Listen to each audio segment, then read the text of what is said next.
Selamat pagi semuanya, Shalom. Tema kita bulan Oktober ini adalah tema tentang misi. Dan hari ini kita akan belajar bersama-sama bagaimana dalam misi ada sebuah hal yang harus kita kerjakan, yaitu berkaitan dengan menabur bagi misi, bagi ladang misi, bagi pekerjaan misi. Dan kita akan bersama-sama melihat dari 2 Korintus pasal 9 nanti untuk menemukan prinsip-prinsip penting supaya kita bisa hidup sesuai dengan kebenaran firman Tuhan yang mengajarkan kepada kita untuk terlibat, untuk mengerjakan sesuatu, untuk melakukan sesuatu di dalam misi yang Tuhan nyatakan bagi setiap kita. Saya ajak saudara untuk melihat 2 Korintus pasal yang ke-9, dan saya akan membaca terlebih dahulu ayat 1 sampai dengan ayat yang ke-5 sebagai dasar pembahasan kita pagi hari ini tentang bagaimana kita harus menabur di ladang misi.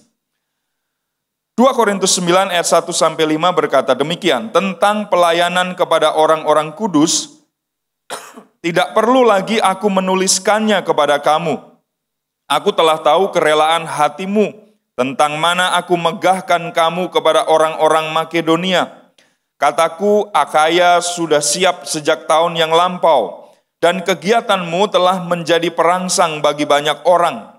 Aku mengutus saudara-saudara itu agar kemegahan kami dalam hal itu atas kamu jangan ternyata menjadi sia-sia, tetapi supaya kamu benar-benar siap sedia seperti yang telah kukatakan, supaya apabila orang-orang Makedonia datang bersama-sama dengan aku, jangan mereka mendapati kamu belum siap sedia, sehingga kami untuk tidak mengatakan kamu merasa malu atas keyakinan kami itu.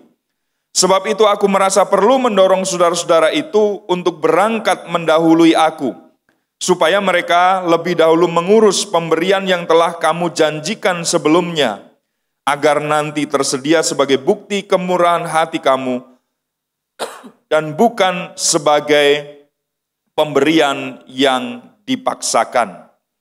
Amin. Saudara, kalau kita belajar lebih luas dalam 2 Korintus pasal 8 dan yang ke-9 ini, kita akan menemukan bahwa Rasul Paulus sedang menggalang dana misi untuk orang-orang percaya di Yerusalem dan bahkan lebih luas di Yudea karena mereka sedang mengalami kekurangan. Itu sebabnya Paulus mendorong, berkirim surat, memotivasi jemaat-jemaat yang sudah ada untuk ayo terlibat, ayo kita bersama-sama mendukung karena ada saudara-saudara kita yang sedang membutuhkan hal itu di Yerusalem. Dan mereka semua kemudian terlibat di dalam pekerjaan misi ini. Saudara, Allah menyatakan bahwa melalui Paulus di sini, pekerjaan misi itu bukan soal tentang pergi ke sebuah pulau terpencil, memasuki arena di mana ada suku-suku terasing, terabaikan yang belum pernah mendengar Injil, lalu orang diutus ke sana dan itulah misi. Tentu saja itu adalah bagian dari misi itu. Tetapi misi bukan hanya tentang orang yang pergi ke satu tempat. Misi bukan tentang orang yang melabeli dirinya menjadi misionaris.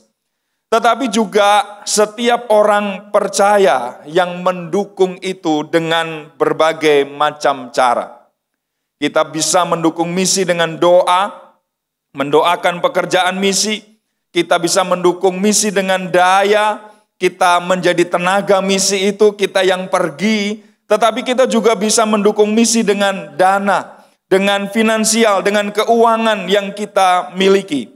Dan Rasul Paulus menegaskan bahwa pelayanan misi bukan tanggung jawab lembaga misi, bukan tanggung jawab beberapa gelintir orang saja, tetapi tanggung jawab misi ini adalah milik seluruh orang percaya. Karena itu mari kita belajar bersama-sama dari 2 Korintus pasal 9 ini, bagaimana kita bisa terlibat di dalam ladang misi ini, pekerjaan misi ini. Bahwa Tuhan turun ke dunia ini, bahwa Yesus menjadi manusia, menjadi sama dengan setiap orang yang berdosa untuk kemudian menjadi penebusnya, adalah juga pekerjaan misi. Dia datang untuk menyelamatkan, dan itulah yang kemudian disebarluaskan oleh para rasul kemudian. Jadi, bagaimana saudara-saudara kita semua bisa terlibat di dalam ladang misi ini? Pertama-tama mari kita melihat di dalam ayat 1-5 tadi ada sebuah prinsip bahwa kalau kita menabur di ladang misi, maka kita harus menabur dengan kerelaan. Di dalam ayat yang kedua tadi dan kemudian juga ayat yang kelima ada hal itu ditekankan oleh Rasul Paulus. Rasul Paulus tahu kerelaan hati orang-orang di Korintus ini. Kemudian Rasul Paulus juga di ayat yang kelima tadi mengatakan bahwa hendaknya setiap orang memberikan bukan karena dipaksa, bukan karena kagok, bukan karena nggak enak, bukan karena sesuatu yang ditekan, tetapi memberikan karena kerelaan. Saudara, tidak ada pemberian yang lebih luar biasa daripada sebuah pemberian yang dilakukan dengan hati yang tulus, dengan hati yang rela. Karenanya kita bisa belajar bahwa pemberian bukan berasal atau bukan berbicara soal jumlah semata-mata. Bukan berapa besarannya, bukan seberapa banyak yang bisa diberikan untuk ladang misi. Tetapi hati yang mendasarinya bagaimana? Dalam 2 Korintus 9 ayat yang ke-7 dinyatakan di sana tentang Allah yang menyatakan kasih-Nya kepada mereka yang memberi dengan kerelaan, kepada mereka yang memberi dengan sukacita. Artinya Tuhan melihat bukan pada jumlahnya. Tuhan tidak melihat pada soal nominalnya. Yang pertama-tama Tuhan inginkan dari umatnya, dari anak-anaknya yang terlibat di dalam pemberian untuk misi adalah bagaimana dengan hatinya. Saudara, kita belajar bahwa hati kita seharusnya adalah hati yang dipenuhi dengan kerelaan, dipenuhi dengan sukacita ketika melibatkan diri kita di dalam pemberian. Kita diberi contoh misalnya di dalam Yohanes pasal yang ke-12, ayat yang ketiga, di sana ada kisah tentang Maria. Seorang dari Betania yang kemudian mengurapi kaki Yesus. Dan kemudian menyatakan kasih itu dengan sangat luar biasa. Yudas Iskariot menganggapnya sebagai sebuah pemborosan.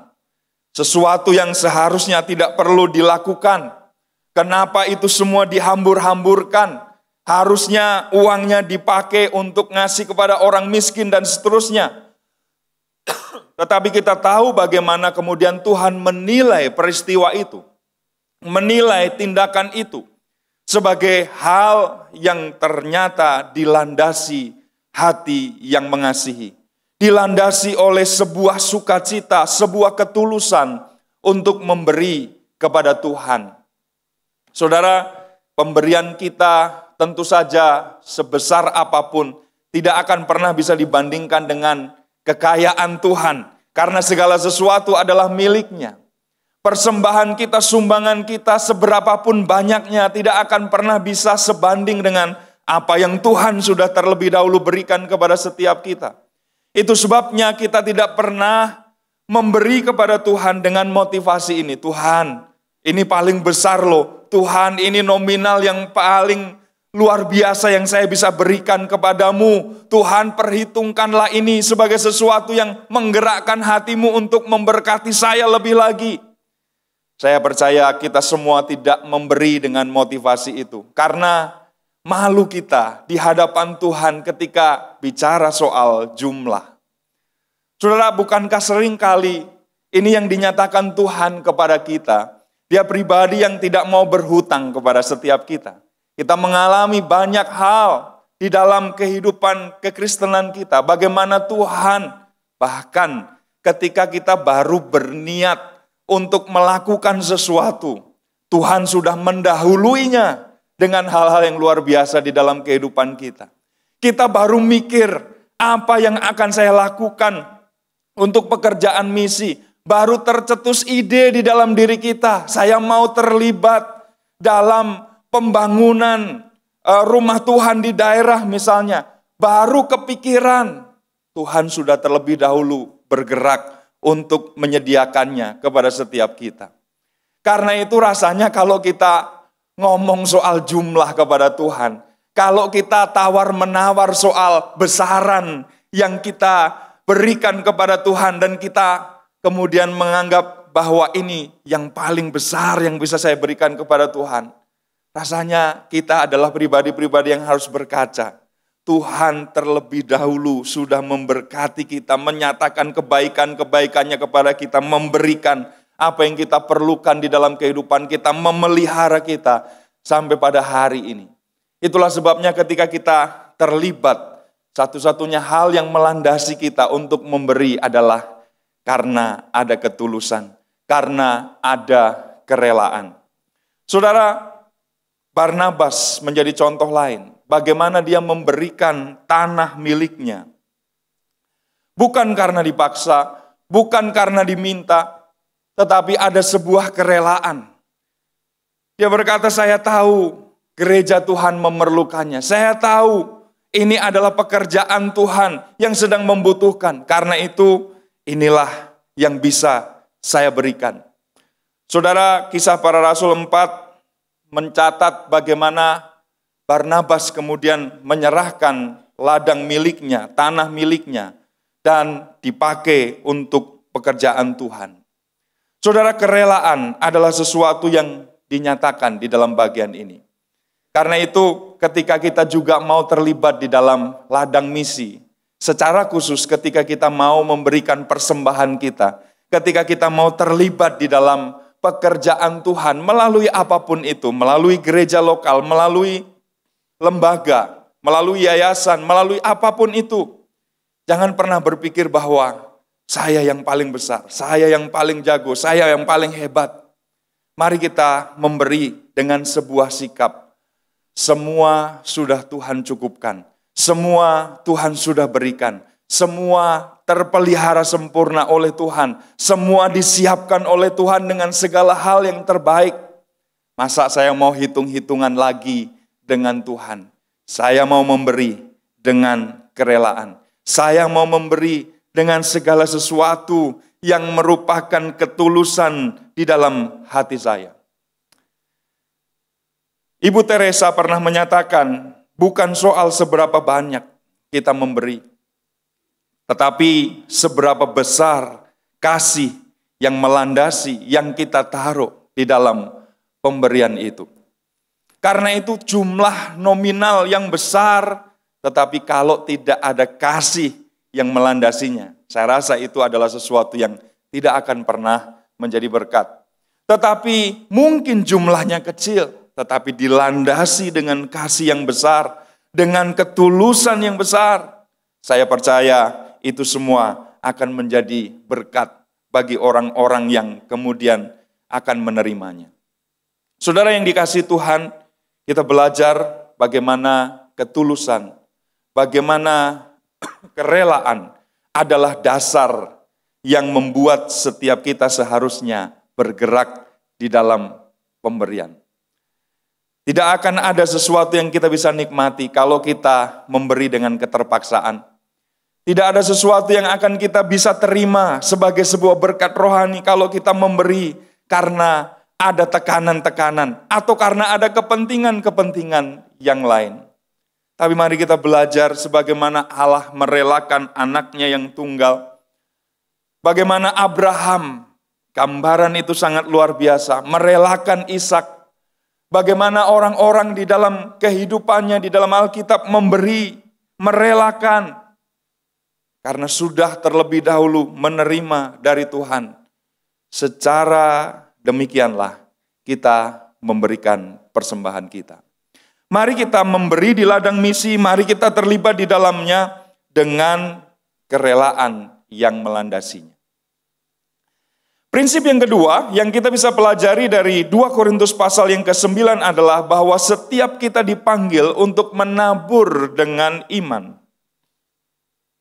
Ayat yang ke-6 dari 2 Korintus 9, camkanlah ini, orang yang menabur sedikit akan menuai sedikit juga. Dan orang yang menabur banyak akan menuai banyak juga. Hendaklah masing-masing memberikan menurut kerelaan hatinya. Jangan dengan sedih hati atau karena paksaan, sebab Allah mengasihi orang yang memberi dengan sukacita. Ada hal yang ditekankan di dalam ayat ini oleh Rasul Paulus, bahwa kita harus memberi bukan saja dengan kerelaan, bukan saja dengan sukacita, bukan saja dengan ketulusan, tetapi juga dengan sebuah prinsip, beriman kepada Tuhan di dalam pemberian. Jadi prinsip menabur dan menuai di sini bukan soal jumlah, bukan soal sedikit dan sedikit, banyak dan banyak, tetapi bagaimana sikap hati itu merupakan cerminan dari iman kita, Bapak Ibu yang dikasihi Tuhan. Kita bisa belajar bahwa dasar dari semua pemberian kita, sekali lagi, bukan karena kita kaya, bukan karena kita mampu, bukan karena kita bisa. Banyak ayat di dalam Alkitab yang mengajarkan kepada kita bahwa pemberian itu justru diajarkan oleh Tuhan melalui orang-orang yang sederhana, melalui janda miskin, melalui janda di Sarfat, bagaimana totalitas itu diberikan. Ada ayat-ayat tertentu yang menyatakan soal pemberian dari orang-orang yang punya latar belakang kekayaan tertentu, tetapi di sini kita belajar bahwa iman mendasari pemberian kita. Anugerah Allah sudah memberikan hal-hal yang sangat luar biasa. Ada hal-hal besar di dalam kehidupan kita karena kepercayaan kita, keyakinan kita kepada anugerah tersebut. Dan kalau kita baca ayat yang ke-8, kita menemukan di situ bahwa anugerah Allah itu menghasilkan dua hal penting di dalam kehidupan kita. Pertama-tama adalah kecukupan. Tuhan menyatakan kepada kita tentang kecukupan. Dia mencukupi semua yang kita perlukan, semua yang kita butuhkan. Ada di tangan Tuhan, ada di dalam kecukupan yang diberikan oleh Tuhan kepada kita. Karena itu pada waktu kita memberi, jangan merasa kemudian, aduh bagaimana nanti kehidupan saya kemudian. Waktu kita memberi, wah ini seharusnya saya alokasikan untuk ini. Tetapi gimana ya nanti kalau saya berikan untuk misi, kalau saya berikan untuk pekerjaan Tuhan, kalau saya berikan untuk mendukung gereja, bagaimana kehidupan saya kemudian?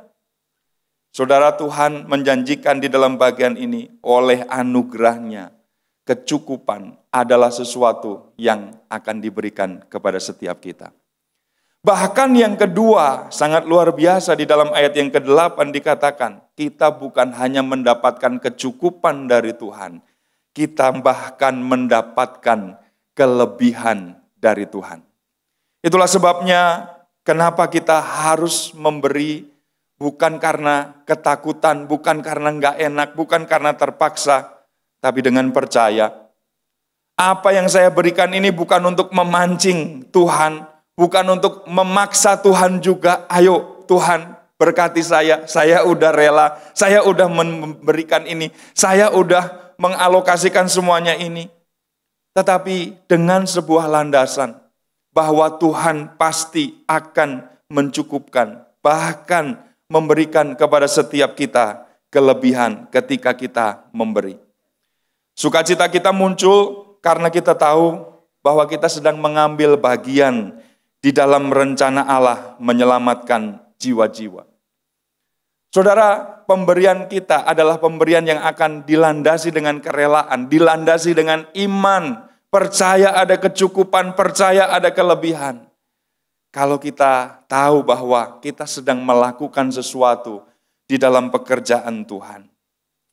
Kita belajar dari wanita-wanita yang menabur.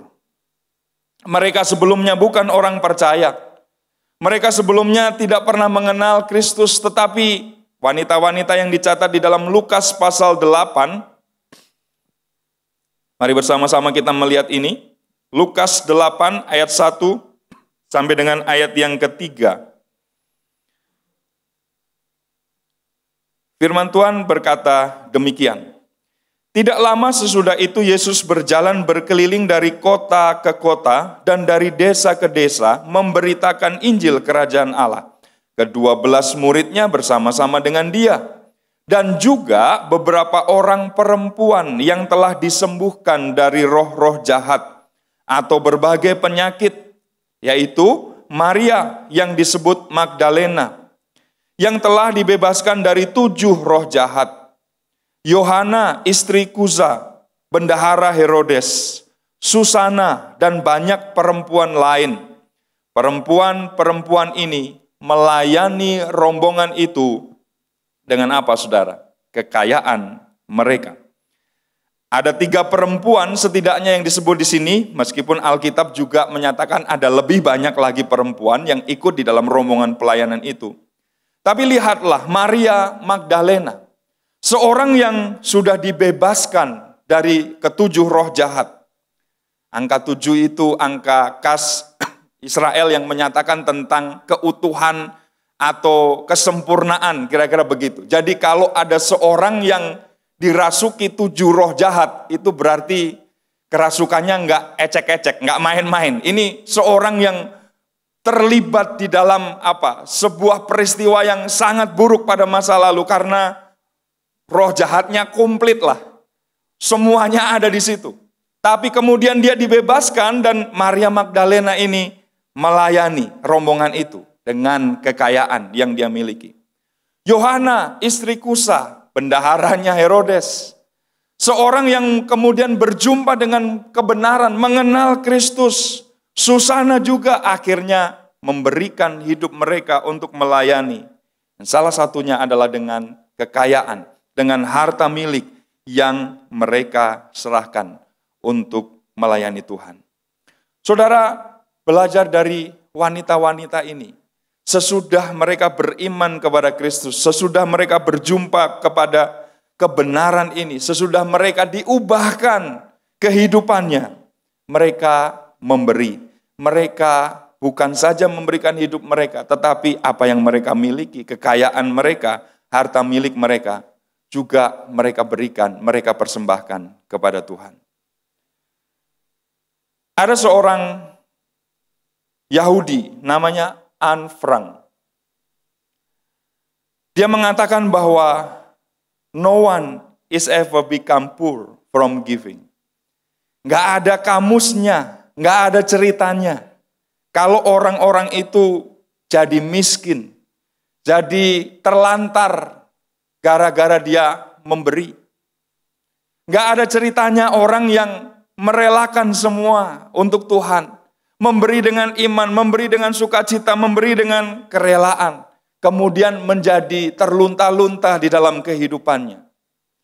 Saudara, kita melihat bagaimana seorang yang hidup di dalam kamp konsentrasi ini pun adalah seorang yang bisa menyatakan itu. Nggak ada orang yang miskin karena memberi. Nggak ada orang yang kemudian kesusahan karena dia memberi. Kecuali adalah karena pemberiannya didasari motivasi-motivasi yang salah. Kecuali karena mungkin dia kasih sesuatu karena pengen dilihat orang, karena pengen terkenal, karena pengen dilihat sebagai orang yang generous, murah hati. Karena itu motivasinya adalah kesombongan. Kalau motivasinya itu tentu bisa saja kemudian orang terjebak dalam hal-hal yang akhirnya merugikan dia. Tetapi ketika iman, kerelaan, ketulusan menjadi dasar dari pemberian kita, tidak mungkin Tuhan berhutang. Tidak mungkin tidak mencukupkan apa yang kita perlukan. Tidak mungkin pemeliharaannya itu di stop, dihentikan di dalam kehidupan kita. Kita tidak memberi karena mengharapkan Tuhan memelihara. Justru kita memberi karena Tuhan sudah terlebih dulu memelihara. Kita tidak memberi supaya kita kemudian mendapatkan segala sesuatu dari Tuhan. Justru kita sudah mendapatkan segala sesuatunya dari Tuhan. Justru karena kita berkecukupan, justru karena kita memiliki kelimpahan di dalam banyak hal. Kemudian kita terlibat di dalam pemberian ini. Saudara, mari kita belajar bersama-sama pagi hari ini bahwa pemberian kita adalah pemberian yang harus dilandasi dengan kerelaan. Pemberian yang dilandasi dengan iman, dengan percaya kepada Tuhan, bahwa Tuhan sudah memelihara kita, Dia akan melanjutkannya di dalam kehidupan kita. Dan biarlah kita menjadi orang-orang percaya yang tidak menahan sesuatu, tidak menjadi pelit, tidak menjadi orang-orang yang tamak dengan apa yang Tuhan percayakan, tapi dengan kerelaan, dengan ketulusan, memberikannya untuk pekerjaan Tuhan. Yang ketiga, kita belajar dari 2 Korintus pasal yang ke-9 tadi, bahwa kita bukan hanya menabur dengan kerelaan, bukan hanya menabur dengan iman, tetapi kita juga menabur dengan sebuah tujuan, yaitu kemuliaan namanya. Ayat 12 dan ayat 13 dari 2 Korintus 9 mengatakan begini, sebab pelayanan kasih yang berisi pemberian ini bukan hanya mencukupkan keperluan-keperluan orang-orang kudus, tetapi juga melimpahkan ucapan syukur kepada Allah. Ayat 13, dan oleh sebab kamu telah tahan uji dalam pelayanan ini, mereka memuliakan Allah karena ketaatan kamu dalam pengakuan akan Injil Kristus, dan karena kemurahan hatimu dalam membagikan segala sesuatu dengan mereka dan dengan semua orang. Saudara, pemberian kita adalah pemberian yang ujungnya membawa setiap orang, baik kita yang memberi dan kemudian orang-orang yang menikmati pemberian itu, mendapatkan pemberian itu, sama-sama memuliakan Allah. Kita melihat bahwa jemaat di Korintus didorong, dimotivasi supaya memberi, karena pemberian itu melimpahkan ucapan syukur kepada Allah. Pemberian itu adalah bentuk terima kasih kita kepada Tuhan. Persembahan yang kita berikan itu adalah untuk membuat hati kita terkalibrasi, hati kita betul-betul disamakan, disetarakan terus dengan apa yang menjadi kehendak Tuhan. Supaya kita tidak jadi loba, supaya kita tidak jadi tamak, supaya kita tidak jadi kikir, maka kemudian pemberian itu adalah sesuatu yang Tuhan pakai sebagai cara untuk membuat hati kita lurus, hati kita benar, dan akhirnya meluap, melimpah dengan ucapan syukur kepada Allah. Dan apa yang kita berikan adalah sesuatu yang kemudian bermanfaat, berguna, berdampak bagi orang-orang yang menerimanya. Sehingga ayat 13 tadi mengatakan orang-orang di Yerusalem nantinya, orang-orang di Yudea itu yang menerima akan memuliakan Allah karena apa yang dikerjakan oleh orang-orang dari tempat yang lain, terutama di kota Korintus ini. Saudara yang dikasihi Tuhan, kita belajar bahwa jemaat di Korintus pun didorong, dimotivasi oleh karena ada kelompok jemaat yang lain yang sudah terlebih dahulu mengambil bagian. Kelompok jemaat ini dari Makedonia. Mereka dipakai oleh Paulus, kalau kita baca di 2 Korintus pasal 8, untuk menjadi contoh bahwa pemberian itu kayak gini loh. Mereka itu miskin, tetapi mereka kaya di dalam kemurahan. Mereka itu banyak susah, banyak penderitaan, tetapi mereka teguh di dalam iman. Mereka sudah mengambil bagian di dalam pelayanan ini terlebih dahulu. Karena itu, ayo kita bareng-bareng, ayo kita sama-sama untuk melakukan pekerjaan Tuhan ini. Saudara, persembahan menghasilkan sikap yang memuliakan Allah di dalam kehidupan kita, yaitu ucapan syukur. Ucapan syukur berarti sepakat dengan apa yang dikerjakan oleh Tuhan. Ucapan syukur berarti berkata, ya Tuhan, atas penyelenggaraan Tuhan di dalam kehidupan kita. Ucapan syukur berarti setuju dengan apa yang Tuhan nyatakan di dalam kehidupan kita. Bahkan ketika hal-hal itu adalah sesuatu yang kurang pas dengan kita, kurang sesuai dengan kehendak kita, kurang cocok dengan rancangan dan rencana kita. Tapi ketika kita bersyukur kepada Tuhan dalam segala sesuatu, dalam apapun yang terjadi, kita sedang berkata, ya Tuhan, apapun yang terjadi, Saya percaya tujuan akhirnya pasti mendatangkan kemuliaan. Tujuan akhirnya pasti baik. Tujuan akhirnya pasti yang terbaik buat saya. Karena itu meskipun gak sesuai dengan apa yang saya pikirkan, gak sesuai dengan apa yang menjadi kehendak saya mau belajar taat. Saya mau berkata terima kasih Tuhan. Saya mau bersyukur kepadamu. Meskipun ini adalah sesuatu yang kelihatannya berat buat saya, tapi saya mau belajar taat. Saya mau belajar tekun untuk melakukannya. Karena itu bentuk syukur saya kepada Tuhan. Saya sudah terpelihara. Saya sudah dicukupi oleh Tuhan. Saya sudah diberkati luar biasa oleh Tuhan. Sekarang saya mau belajar untuk taat. Saya bersyukur dengan semuanya ini. Saya mau melakukan ini dengan sebuah pengorbanan di dalam diri saya. Meskipun sekali lagi gak akan pernah cukup untuk membalas semuanya. Gak akan pernah setara dengan apa yang Tuhan sudah kerjakan terlebih dahulu. Mari kita memberi, bukan supaya kita dikenal, bukan supaya kita kemudian mendapatkan kredit poin untuk itu, bukan supaya kemudian manfaatnya hanya ada pada kita, tetapi lebih jauh dari itu adalah supaya Kristus yang dikenal. Supaya Dia yang dimuliakan, supaya Dia yang menjadi pribadi yang layak satu-satunya untuk mendapatkan segala hormat, pujian, syukur, kemuliaan selama-lamanya di dalam kehidupan kita.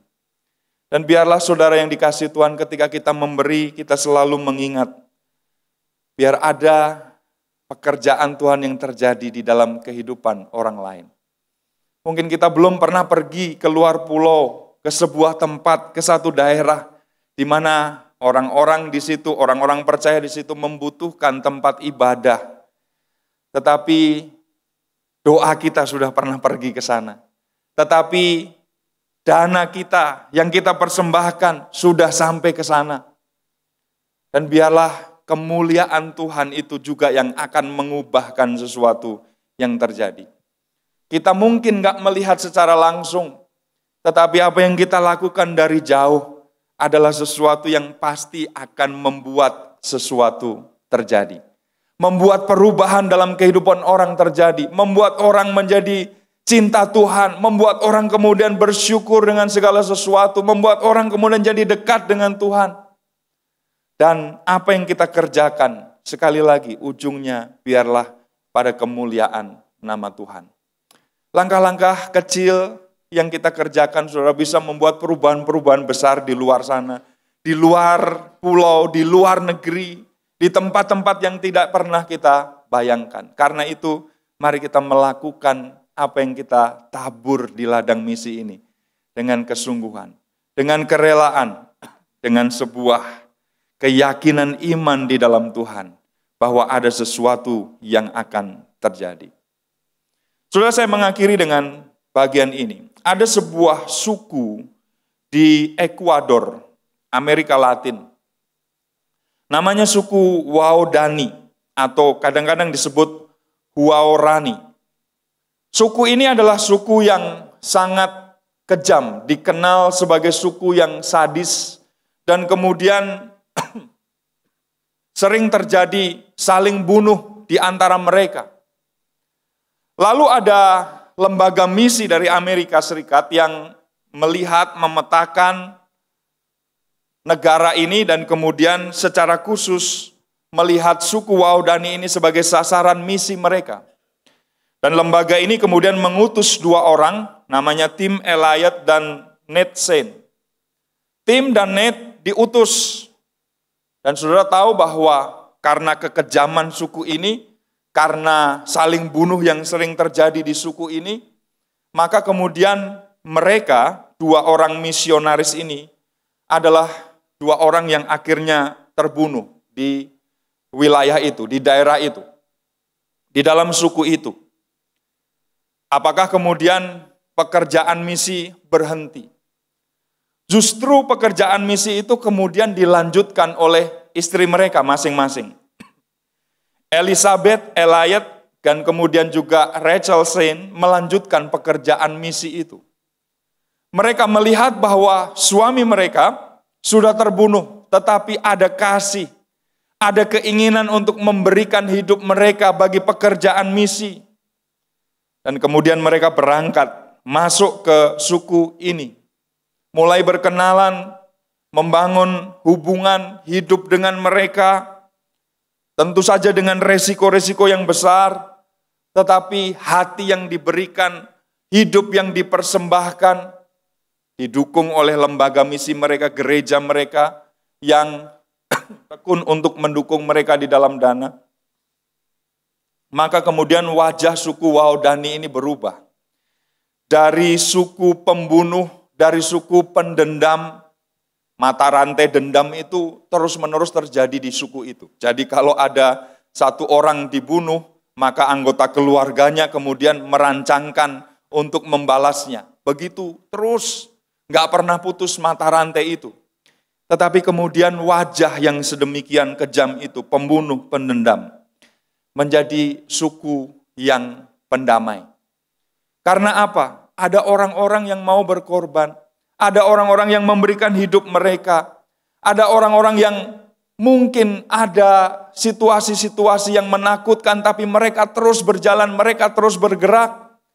Ada resiko-resiko yang ditanggung, tapi karena kasih, karena pekerjaan misi Tuhan ini harus terjadi. Maka kemudian suku Waodani itu menjadi suku yang berubah. Bahkan Mincae, ini anak kepala sukunya, yang juga terkenal sebagai seorang dengan latar belakang pembunuh, pendendam yang sangat luar biasa, akhirnya bertobat, percaya kepada Yesus, dan gereja dirintis di suku itu.